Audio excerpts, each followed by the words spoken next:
Hey, ladies and gentlemen, this is Carmine Sabia for Explain America, and the Democrats, the news keeps getting worse for them ever since the election. Before we get started, please make sure you like, comment, share, and subscribe. Those little things really help us out, and they help our channel continue to grow. And if you're not watching us on YouTube, please visit that address in the lower right-hand corner. It's youtube.com/@ExplainAmerica, and hit subscribe absolutely free. It really helps us out. The Democrat Party is collapsing since not only Donald Trump, President-elect Donald Trump, defeated Vice President Kamala Harris in this previous election, but it's falling apart since they lost the Senate, since they lost the House, since they lost a lot of down-ballot races, and the enthusiasm. You guys remember 2016? Protests everywhere, right? We will resist. But this time, they're just laid back. They're just resigned. They don't even care. And it shows in the polling. The enthusiasm for the Democrat Party is non-existent. You've badgered people with your nonsense, your agenda, your horrible economic policies, your horrible social policies, and you've done it for so long that people are done with you, and the numbers show it. Now, you ignore them at your own peril. This is a time to change, become a reasonable party, and we can continue a two-party system in this country where we have at least reasonable Democrats we can work with. Stop being insane. That's the message here. Stop being insane. I know a lot of Democrats. I'm friendly with Democrats. Most of them are sane, normal people. They're not on board with this wacko progressive, ideology. It's a fringe group. And when the entire party caters to a fringe group, you lose the rest of the party. It's just not wise. I warned Democrats about this years ago. Of course, they're not going to listen to a conservative, but they should have.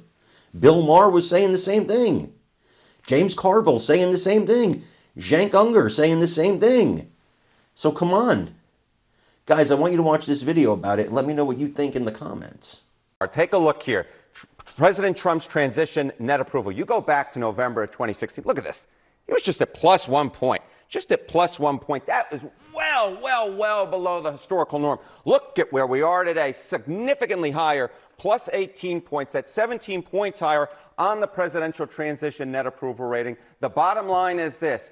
If 8 years ago Americans were lukewarm on Donald Trump, at this particular point, they're giving him much more the benefit of the doubt. A lot more Americans are in love with this transition. This much more meets the historical norms where normally presidents get that boost coming out of their victory. And what we're seeing here is Donald Trump's presidential transition is getting a thumbs up, and dare I say, 2 thumbs up from the American people. And, we're still on the appointment phase at this point, but it does give insight to sort of where this team is thinking to lead some of these key departments, of course. But how do people feel about the prospects of his presidency, given the context of some of these picks? Yeah, it's not just that they like what Donald Trump is doing right now. They're optimistic for the future. So, again, let's compare ourselves now versus where we were 8 years ago. And what you see 8 years ago, 53% of Americans were scared or concerned, the majority towards the upcoming Trump term. Look at where we are now. The shoe is on the other foot. 53% of Americans are excited or optimistic. It's flip-flop, where a narrow majority 8 years ago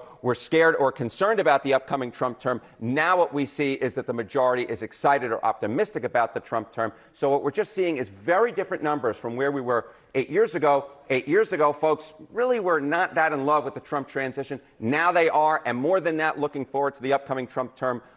8 years ago, the majority were scared or concerned. Now the majority are excited or optimistic. And look, the reality is for these cabinet picks, they've got to get confirmed by the Senate here. And so I think rightfully so, a lot of concern has gone into, okay, where will Republicans fall in supporting these picks, since they are the majority. But Democrats were also very opposed to Trump's picks and his presidency overall in 2017 coming in. Where are they now?